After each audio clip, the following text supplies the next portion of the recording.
आम आदमी पार्टी का नकाब अब उतर गया है। अरविंद केजरीवाल जो अपने आप को आम आदमी कहते थे, वो अब एक्सपोज हो गए हैं। आम आदमी बनकर अरविंद केजरीवाल ने कैसे लोगों को ठगा है, इसको लेकर बड़ा खुलासा हुआ है। दर्शकों, अरविंद केजरीवाल ने अपने शासन के दौरान जनता को बेवकूफ ही बनाया है। उन्होंने दिल्ली की जनता को ऐसे गुर्बत में डाला था कि लोग समझ रहे थे कि जीवन जीना ही विकास है। दर्शकों, समझने वाली बात यह है कि दिल्ली की जनता ने अरविंद केजरीवाल को विकास के लिए चुना था, लेकिन केजरीवाल ने दिल्ली में वो कहावत सिद्ध कर दी, अंधेर नगरी चौपट राजा। लेकिन दिल्ली तो समझदार थी, जिसने उन्हें सत्ता से बाहर का रास्ता दिखा दिया। लेकिन दर्शकों, उन्होंने जिस तरह से दिल्ली वालों के पैसों पर अय्याशी की, वो देखकर सब दंग रह गए। जब वो सरकार में थे तब भी पोल खुल रही थी कि अरविंद केजरीवाल आम आदमी नहीं, खास आदमी है। लेकिन सत्ता में वो थे तो मामला दब जाता था। लेकिन अब उनकी पोल खुल रही है। कैसे, बताते हैं आपको इस रिपोर्ट में। दर्शकों, आपको बता दें कि दिल्ली में सरकार चलाते हुए जनता के लिए 200 यूनिट खपत पर बिजली मुफ्त करने वाले अरविंद केजरीवाल अब अपने ही बिल को लेकर घिर गए हैं।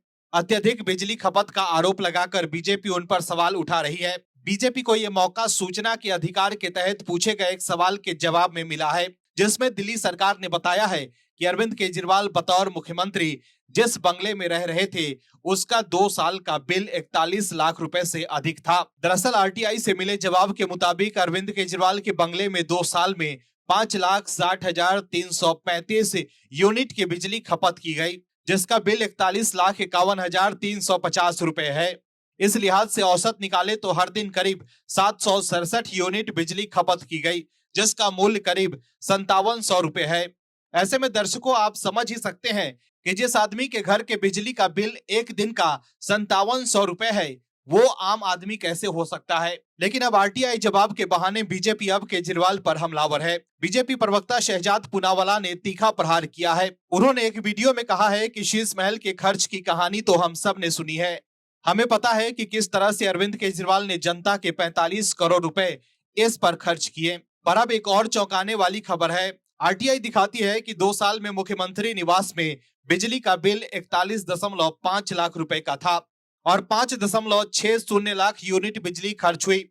आप समझ सकते हैं कि कितने एसी नॉन स्टॉप चल रहे थे। ये वही केजरीवाल है जिसने करोड़ों रुपए खर्च किए अपने ऐशो आराम पर। वैगन आर कार में घूमते थे और फिर 1.5 करोड़ रुपए की गाड़ी खरीद ली। वो भी आरटीआई से सामने आया था। शीश महल की कहानी दरअसल बंगले नहीं, मानसिकता के रेनोवेशन की है। दर्शकों, समझने की जरूरत यह है कि सत्ता में आकर अरविंद केजरीवाल ने दिल्ली वालों का सिर्फ शोषण ही किया है। दर्शकों, सत्ता में आने से पहले अरविंद केजरीवाल तब के मुख्यमंत्री शीला दीक्षित पर यह कहकर निशाना साधते थे कि उनके घर में 10-10 एसी लगे हुए हैं। तब केजरीवाल कहते थे कि शीला दीक्षित के सरकारी आवास का बिल जनता के पैसे से क्यों भरा जाता है। लेकिन सत्ता में आते ही अरविंद केजरीवाल ने ऐसा यू टर्न लिया कि सब चौंक गए। और अब दिल्ली में बीजेपी की सरकार बनी है, तब एक के बाद एक खुलासे हो रहे हैं, जिससे आम आदमी पार्टी बैकफुट पर है। Bureau report, OMH news. आप दर्शकों से विनम्र निवेदन है कि चैनल को सब्सक्राइब जरूर करें।